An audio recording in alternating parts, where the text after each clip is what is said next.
A gente ficou com o tema 1, que consiste em apresentar os aminoácidos essenciais e não essenciais, os aminoácidos de cadeia ramificada e a estrutura muscular micro e macroscópica. A gente vai começar então falando sobre os aminoácidos essenciais e não essenciais.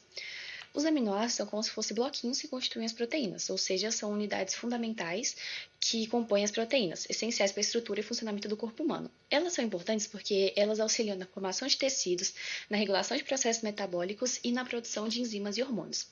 Eles são classificados de acordo com a capacidade do organismo de sintetizá-los ou não.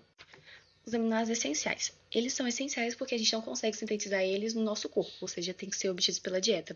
A gente tem 9, entre eles a histidina, que ela é importante para o crescimento e reparo de tecidos, a isoleucina, que é envolvida no metabolismo muscular e na produção de energia, a leucina, que estimula a síntese proteica e a recuperação muscular, a lisina, que é crucial para a produção de colágeno e a absorção de cálcio, a metionina, que é importante para a síntese de proteínas e antioxidantes, a fenilalanina, que é precursora de neurotransmissores como dopamina e adrenalina, treonina, que ajuda na transformação de colágeno e elastina, o triptofano, que é precursor de serotonina, que é o hormônio do bem-estar, e a melatonina, que é o hormônio do sono, a valina, que ajuda na função muscular e no equilíbrio de nitrogênio. A gente pode obter ele por carnes, ovos, laticínios, quinoa, soja, feijão, nozes e sementes. Porém, também tem a suplementação de EAAs, que são os aminoácidos essenciais, e o BCAAs, que são necessariamente leucina, isoleucina e valina. A falta de aminoácidos essenciais pode levar a problemas de saúde, como fadiga, perda de massa muscular e comprometimento do sistema imunológico. Os aminoácidos não essenciais, diferentemente dos essenciais, são aqueles que podem ser metabolizados pelo corpo, não necessariamente ingeridos pela dieta. O corpo ele utiliza esqueletos de carbono de outras estruturas, e intermédios metabólicos, como a glicose, para produzir esses aminoácidos. A síntese desses aminoácidos é crucial para o funcionamento correto do corpo e para garantir a disponibilidade de unidades estruturais para as proteínas, ou seja, sem eles as proteínas não vão funcionar tão bem, não vão conseguir ser metabolizadas corretamente. A gente tem 11 aminoácidos não essenciais. A alanina, que participa do metabolismo da glicose, a arginina, que é condicionalmente essencial, que é importante para a circulação e imunidade. Condicionalmente essencial significa que ele necessariamente é não essencial, porém em situações de doença ou estresse eles podem se tornar essenciais. A asparagina, que é envolvida na função nervosa, ácido aspartico auxilia na produção de energia, cisteína, importante para oxidantes e saúde da pele, glutamina, condicionalmente essencial também, nutriente para células imunológicas, ácido glutâmico, atua como neurotransmissor, glicina, participa da síntese de colágeno e creatina, prolina, essencial para a formação de colágeno, serina, envolvida no metabolismo de gorduras, tirosina, que também é condicionalmente essencial, que é precursora de dopamina e adrenalina. Agora entrando mais um pouquinho nos aminoácidos condicionalmente essenciais que eu falei mais cedo, alguns aminoácidos não essenciais, ou seja, que são normalmente metabolizados pelo organismo, em situações de estresse, doença ou desnutrição, ele se torna essencial, ou seja, o organismo perde a capacidade de sintetizá-los normalmente em quantidade suficiente. Alguns desses exemplos são, como eu citei anteriormente, vou entrar mais um pouquinho. A arginina, que é necessária em períodos de crescimento ou recuperação, a glutamina, que ela é importante em casos de infecção ou trauma, e a tirosina, que pode ser necessária em situações de estresse extremo. E para finalizar, a gente trouxe uma aplicabilidade na saúde, porque como vocês viram anteriormente, caso ocorra algum desequilíbrio, como no caso de estresse, doença e desnutrição, o corpo perdeu a capacidade de sintetizar aqueles aminoácidos, ou seja, acabou que ocorreu um problema, que a gente não vai ter que começar a ser ingerido pela dieta, então acaba que é necessário a importância, a atenção quanto a aminoácidos. A deficiência de aminoácidos essenciais, necessariamente aminoácidos essenciais, pode levar a problemas como perda muscular, fadiga, queda de imunidade e distúrbios neurológicos. Já de aminoácidos não essenciais, eles são igualmente importantes, pois participam de funções como cicatrização, produção de energia e saúde cerebral. Ou seja, ambos têm as suas importâncias e têm que ter as suas devidas atenções. Olá, pessoal! Hoje vamos falar sobre os aminoácidos de cadeia ramificada, mais conhecido como BCAAs. Eles têm ganhado destaque principalmente no meio esportivo e na nutrição, por seu papel fundamental na síntese de proteínas, no desempenho físico e na recuperação muscular. Vamos entender o que são, como atuam e para quem são indicados. Os aminoácidos são compostos essenciais para o nosso corpo. Eles participam da construção de proteínas e de várias funções metabólicas. Dentre eles, 3 se destacam por terem uma estrutura específica com cadeia lateral ramificada: a leucina, a isoleucina e a valina, os famosos BCAAs. Esses 3 aminoácidos são considerados essenciais, o que significa que o nosso organismo não consegue produzi-los sozinho. Por isso, precisamos obtê-los por meio da alimentação. Cada um deles tem uma função importante. A leucina é a principal na síntese de proteínas e regeneração muscular. A isoleucina ajuda na regulação da glicose e do metabolismo energético, e a valina atua na recuperação muscular e também na redução da fadiga mental. Agora vamos entender como esses aminoácidos são metabolizados. A leucina é cetogênica, o que significa que seu metabolismo gera compostos como acetil-CoA e acetoacetato, usados na produção de energia em jejum. Já a valina é glicogênica, pois seu metabolismo resulta em succinil-CoA, que entra no ciclo de Krebs para gerar energia. A isoleucina é interessante porque tem um metabolismo misto. Ela pode seguir tanto a via cetogênica quanto a glicogênica, o que amplia suas possibilidades no fornecimento de energia. Os BCAAs exercem diversas funções no corpo. Eles estimulam a síntese de proteínas musculares, especialmente pela ativação da via motor, sendo esse efeito mais notável com a leucina. Também atuam como fonte de energia durante exercícios intensos, principalmente quando as reservas de glicogênio estão baixas. Participam da produção de glutamina, que é essencial para o sistema imunológico, e, além disso, ajudam a reduzir a fadiga mental ao competirem com o triptofano pela entrada no cérebro, retardando a produção de serotonina. E, por fim, estimulam a secreção de insulina, o que favorece o anabolismo e ajuda no controle da glicemia. Durante treinos intensos, o corpo pode usar proteínas musculares como fonte de energia. Os BCAAs ajudam a preservar essa massa muscular, sendo muito úteis em treinos prolongados, dietas restritivas ou em jejum. Eles estão naturalmente presentes em alimentos como carnes, ovos, leite, peixes, soja e também em suplementos. Os principais benefícios observados incluem redução da dor muscular tardia, aumento da resistência física, preservação de massa magra em dietas com baixo teor calórico e proteção da imunidade durante treinos mais exaustivos. Agora vamos falar sobre a suplementação e os benefícios específicos. A suplementação com os BCAAs é bastante comum, especialmente entre atletas. Pode ser feita antes, durante ou após os treinos. No entanto, é importante lembrar que em pessoas com boa ingestão de proteínas na dieta, os efeitos da suplementação podem ser limitados. E entre os benefícios específicos da suplementação, destacam-se o estímulo da síntese proteica, principalmente pela leucina, a preservação muscular, especialmente útil em dietas de emagrecimento, a redução da fadiga mental ao competir com o triptofano, apoio ao sistema imunológico por meio da síntese de glutamina, a diminuição de marcadores de lesão muscular, o estímulo da insulina e melhor controle glicêmico e, claro, fornecimento de energia durante treinos intensos, especialmente quando o glicogênio está baixo. Então, os BCAAs têm um papel fundamental na recuperação muscular, na melhora do desempenho físico e na manutenção da massa magra. Apesar dos benefícios, a suplementação deve ser avaliada de forma individual, pois uma alimentação equilibrada normalmente já fornece esses aminoácidos em quantidades adequadas. O uso consciente, sempre com orientação de um profissional de saúde, é fundamental para garantir a segurança e eficácia. Espero que vocês tenham entendido a importância dos BCAAs no nosso corpo e como eles podem contribuir para a saúde e performance física.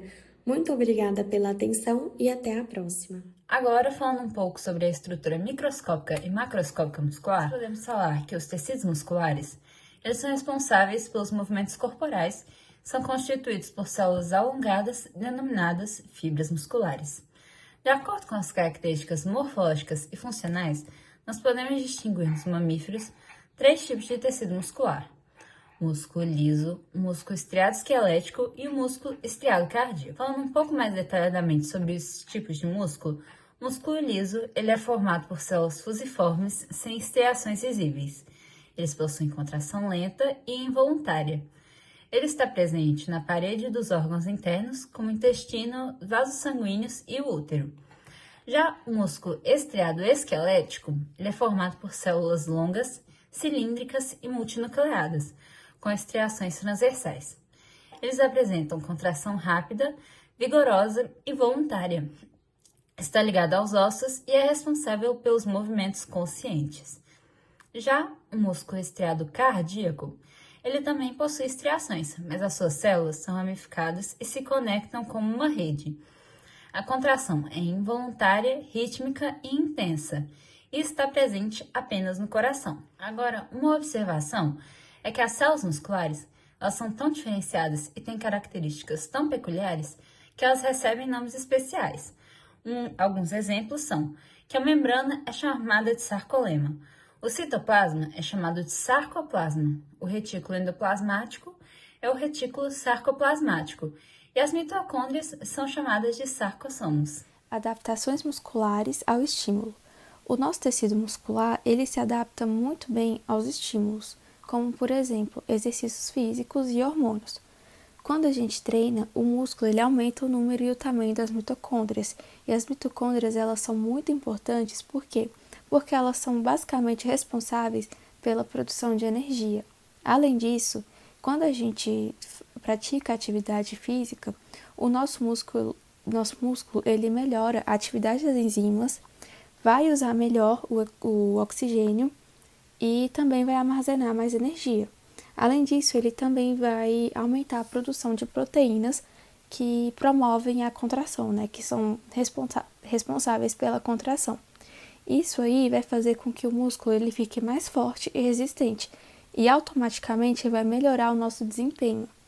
Uma curiosidade é que realmente existe essa memória muscular que as pessoas tanto falam. Os músculos eles conseguem se lembrar, entre aspas, né, que algum dia eles já foram treinados. Como que isso vai acontecer? Quando a gente faz um treino de força e ocorre hipertrofia, o número dos nossos núcleos da fibra muscular eles vão aumentar. E a nossa própria fibra muscular também vai aumentar de tamanho, mas a fibra ela não aumenta em quantidade, é apenas o tamanho mesmo. Mas aí, quando a gente para de fazer um exercício físico, esses núcleos eles não desaparecem. As fibras elas podem até diminuir o tamanho, mas os núcleos eles vão continuar. E quando a gente retorna, né, às atividades físicas, esses núcleos que já estão lá, eles estão prontos para reativar novamente a síntese de proteína. E o músculo ele vai conseguir crescer mais rápido do que a primeira vez. Bom, agora falando um pouquinho sobre a parte macroscópica do músculo esquelético e em como ele é organizado, vamos começar a entender do que ele é feito.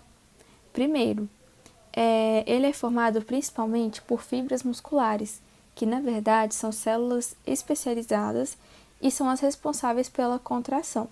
Só para ter uma ideia, essas fibras elas já apresentam cerca de 90% da estrutura do músculo. Os outros 10% são compostos por tecido conjuntivo e um pouquinho de tecido adiposo, que tem a função de dar suporte e também vai envolver essas fibras. Esse tecido conjuntivo, ele é muito bem organizado e aí ele é dividido em 3 camadas principais, que é o endomício, o perimício e o epimício. Passando aqui o slide, eu vou conseguir mostrar para vocês melhor como que essas camadas do tecido conjuntivo, elas estão dispostas. A primeira delas é o endomício, que envolve cada fibra muscular individualmente. E ela está bem aqui. Aqui. Tá vendo? Depois disso, a gente tem o perimício, que agrupa várias dessas fibras em feixes. E esses feixes a gente chama de fascículos. Então, aqui a gente tem o perimício. E aqui, ó, que tá envolvendo os grupos das fibras em feixes, né? E por fim, por fora de tudo isso, a gente tem o epimício, que ele vai revestir o músculo inteiro, tá bem aqui. Essas camadas, elas são super importantes porque são elas que organizam e protegem o músculo como um todo. Agora, se a gente olhar lá dentro das fibras musculares, o que mais ocupa espaço são as miofibrilas, que é isso daqui.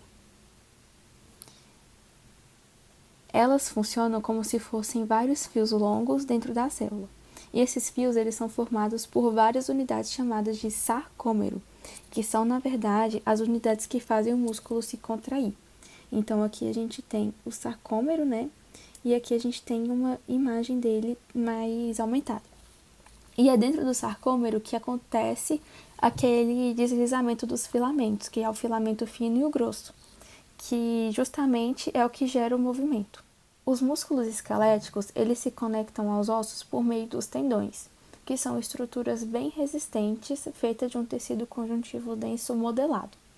Então, quando o músculo ele se contrai, ele vai puxar o tendão, e o tendão vai puxar o osso, e isso aí vai gerar um movimento. Durante esse processo da contração, o músculo é dividido em 3 partes funcionais.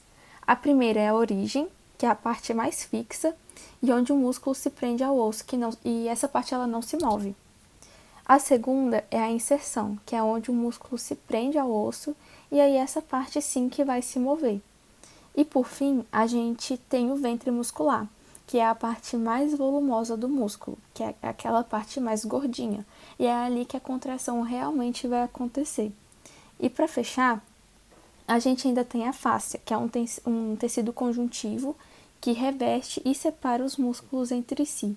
Além de separar, além de separar também os músculos dos órgãos. Então, ela vai separar os músculos entre si e também vai separar os músculos dos órgãos. Essa fáscia pode ser de 3 tipos. A superficial, que fica logo abaixo da pele, a profunda, que envolve os músculos de forma mais interna, e a visceral, que está presente nos órgãos internos. Agora eu vou falar um pouco sobre a estrutura microscópica. Fazendo uma leve recapitulada, as fibras musculares esqueléticas, elas têm um formato alongado e fusiforme. E o legal é que também elas têm vários núcleos, né? Então, por isso a gente diz que elas são multinucleadas. E conforme a gente vai crescendo, principalmente depois do nascimento, essas fibras também aumentam de tamanho. Ou seja, o crescimento delas está diretamente ligado ao nosso desenvolvimento. Sobre a origem, elas vêm do mesoderma.